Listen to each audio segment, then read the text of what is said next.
পৃথিবীতে যে অংশ জমিন আছে সমস্ত জমিনটাকে যদি খাতা বানিয়ে দিই, যে অংশে পানি আছে, যতগুলো জায়গাতে পানি আছে, যতগুলো নহর আছে, যতগুলো গঙ্গা আছে, যতগুলো সমুদ্র আছে, যতগুলো খালবিল আছে, সমস্ত খালবিল থেকে নিয়ে, গঙ্গা থেকে নিয়ে, নদী থেকে নিয়ে যতগুলো পানি আছে সমস্ত পানিকে যদি কালি বানিয়ে আমি আল্লাহ সুবহানাহু ওয়া তাআলা পৃথিবীর জমিনে যতগুলো গাছ দিয়েছি এই গাছগুলোকে কলম সম পরিমাণ কেটে টুকরো করে সেই জমিন খাতার উপরে যদি পানি কালি বানিয়ে ওই কলম দ্বারা ডুবিয়ে আল্লাহর প্রশংসা লিখতে আরম্ভ করে দিই, তথাপি আল্লাহ সুবহানাহু ওয়া তাআলা বলছেন তোমরা আমার আদায় করে শুকরিয়া করে শেষ করতে পারবে না। আল্লাহ সুবহানাহু ওয়া তাআলা আমাদেরকে এমনই একটা বাক্য, এমনই একটা সেন্টেন্স, এমনই একটা শব্দ শিখিয়ে দিয়েছেন যেই বাক্যটিকে মুখে একবার উচ্চারণ করতে গেলে তার শুরু থেকে শেষ পর্যন্ত কিছু ফুটে ওঠে শুধুমাত্র একটাই বাক্য, সেই বাক্যটির নাম হলো আলহামদুলিল্লাহ।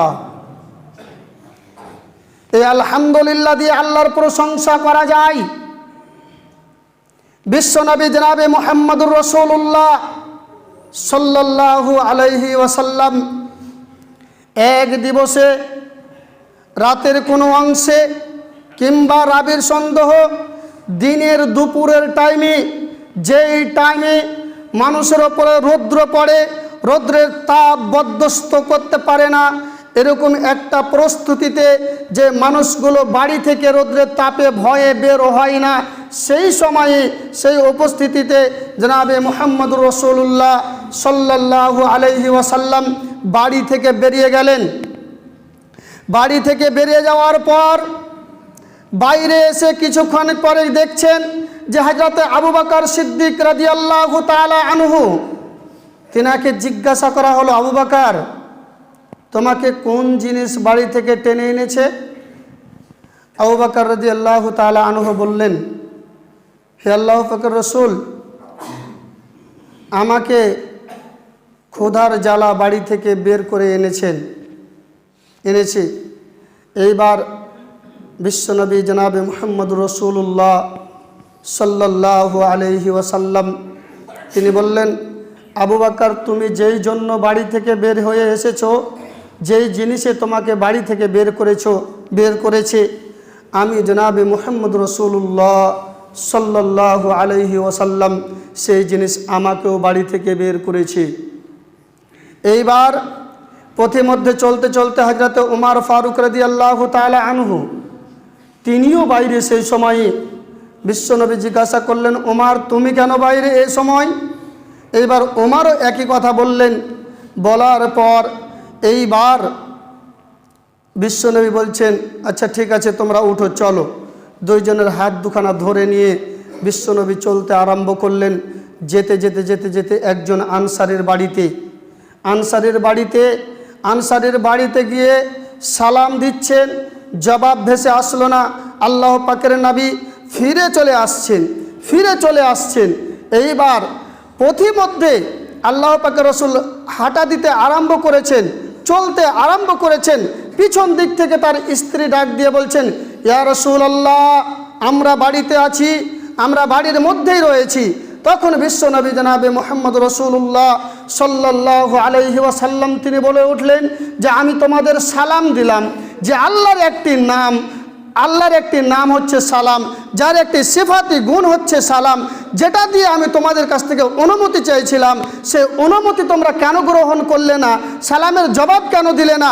তখন মহিলা অতি চালাক, তিনি এইভাবে বলতে আছেন, বিশ্বনবী বাড়িতে এসে সালাম দিবেন, একবার সালাম দিলেন, দুইবার সালাম দিলেন, তিনবার সালাম দিলেন, তারপরে যদি বারবার সালাম দেন আমার বাড়িতে বরকতে পরিপূর্ণ হয়ে যাবে। এই জন্যই আমি আরও সালামের জবাবটা শুনতে চেয়েছিলাম। হে বিশ্বনবী আপনি দয়া করে ফিরে চলে যাবেন না, আপনি বাড়ির মধ্যে প্রবেশ করে যান। তিনি আল্লাহকে কিভাবে স্মরণ করছেন যে আমি আলহামদুলিল্লাহ পড়েছিলাম যখন বিশ্বনবী আমার বাড়িতে এসে সালাম দিয়েছিলেন আমি আলহামদুলিল্লাহ পড়েছি। তারপরে তাকে জিজ্ঞাসা করা হলো, আচ্ছা তোমার বাড়িতে কি তোমার স্বামী নেই? তখন বলা হলো যে আমার স্বামী বাড়িতে এখন উপস্থিত নেই, তিনি কোথায় গিয়েছেন?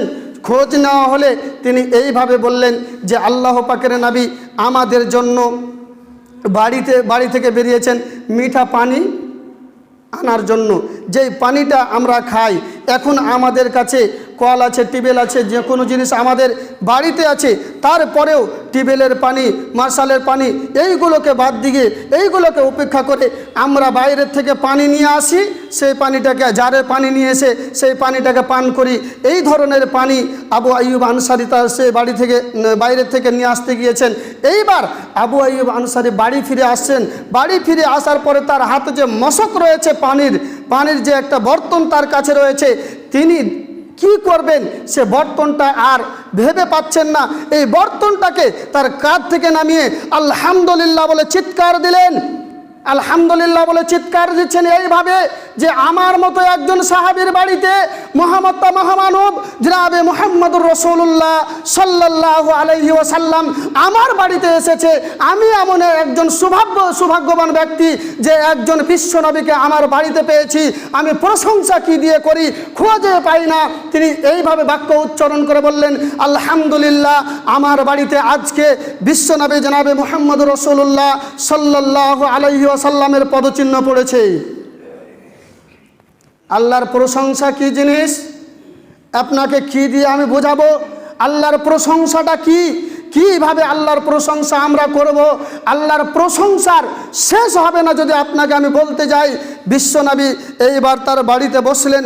বসার পরে এইবার জিজ্ঞাসা না করেই আবু আইয়ুব করলেন কি, তার বাড়ি থেকে কয়েক রকম তাজা খেজুর নিয়ে, কাঁচা, তাজা এবং মিডিয়াম শ্রেণীর খেজুর নিয়ে আল্লাহ পাকের রসুলের সামনে উপস্থিত করলেন। আল্লাহ পাকের রসুল জিজ্ঞাসা করলেন যে এতগুলোর প্রয়োজন কি আছে?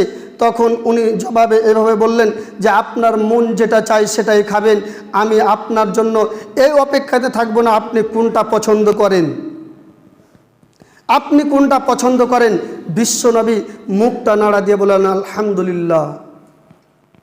এইবার খাবারটা তার সামনে রেখে দিয়ে এইবার একখানা ছোরা হাতে করে আবু আইয়ুব চলতে আছে। তখন বলছেন, এই দাঁড়াও, কোথায় যাচ্ছ? তো বলছে আল্লাহ পাকের রসুল, একটা আমি ছাগল জবাই করব।